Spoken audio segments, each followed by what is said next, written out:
Comment avoir la TPL théorique? Bonjour à tous, je suis ravi de vous retrouver aujourd'hui dans cette nouvelle vidéo. J'espère que tout se passe bien pour vous. Et si c'est pas le cas, je suis désolé, mais je ne suis malheureusement pas psychologue. Bref, trêve de plaisanterie, drôle ou pas drôle. On passe à la suite. Donc, comment avoir la TPL théorique? Déjà, pour commencer, c'est quoi la TPL théorique? Pour ceux qui ne le savent pas, la TPL théorique, c'est tout simplement la partie théorique, comme son nom l'indique, de la licence de pilote de ligne. Parce que toutes les licences de pilotage, que ce soit le PPL, le LAPL, le CPL et donc la TPL, sont composées de deux parties. Une partie théorique et une partie pratique. Et cette fameuse partie théorique, elle se déroule sous forme de QCM. Voilà pour faire dans le contexte général.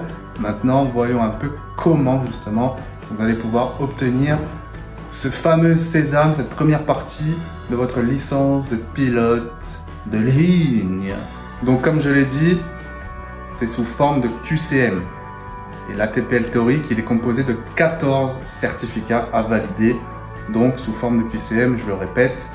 Ces 14 certificats, de quoi ils parlent? On va voir ça rapidement, je ne vais pas rentrer dans les détails, mais ce sont les matières suivantes.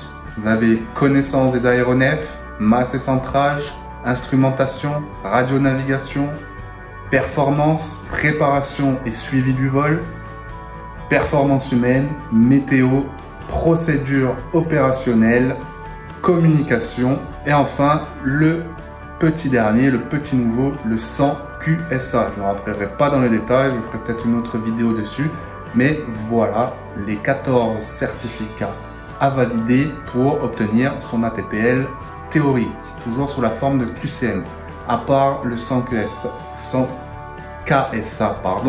qui est un peu spécial. C'est un nouveau module, il n'est pas sous forme de QCM, mais il est bel et bien compris dans la TPL théorique. Alors comment valider la TPL théorique? Il faut un minimum de 75% de bonnes réponses pour valider chaque épreuve. Également, vous avez 18 mois pour passer l'ensemble et donc valider l'ensemble des 14 certificats. Donc 18 mois, donc c'est-à-dire 1 an et demi, dès la première fois où vous vous inscrivez dans un centre d'examen, donc pour une session d'examen. Donc c'est-à-dire dès que vous passez une épreuve, vous êtes inscrit, que vous passez votre première épreuve, qu'elle est validée, que vous la réussissiez ou non, vous avez 1 an et demi pour valider l'entièreté de la TPL théorique, donc des 14 certificats. Et également, vous avez 4 tentatives maximum par épreuve. C'est-à-dire que si vous loupez 4 fois, je sais pas, prenons en exemple la météo, la météo ne sera tout simplement pas validée, vous ne pourrez pas la repasser. Et vous ne validerez tout simplement pas votre ATPL. Vous allez devoir tout recommencer. Mais bon, 4 tentatives, en général, c'est suffisant. Quoique, après, ça dépend. La vidéo prend fin.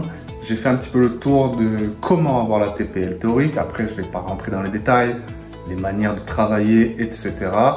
C'est pas le but de la vidéo.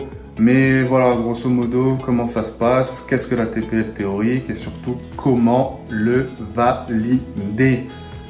Un dernier mot pour la fin, si vous êtes abonné à la chaîne, si vous regardez régulièrement les vidéos, si vous êtes là, c'est que vous êtes forcément passionné d'aviation ou un minimum intéressé, que vous soyez pilote ou non d'ailleurs. Je ne fais pas dans l'exclusivité pour les pilotes, mes vidéos sont faites pour tout le monde. Je tiens à vous préciser que nous avons une boutique en ligne spécialement conçue pour vous, où vous avez des centaines de produits sur le thème de l'aviation, bien entendu. On ne change pas une équipe qui gagne. Vous trouverez forcément votre bonheur.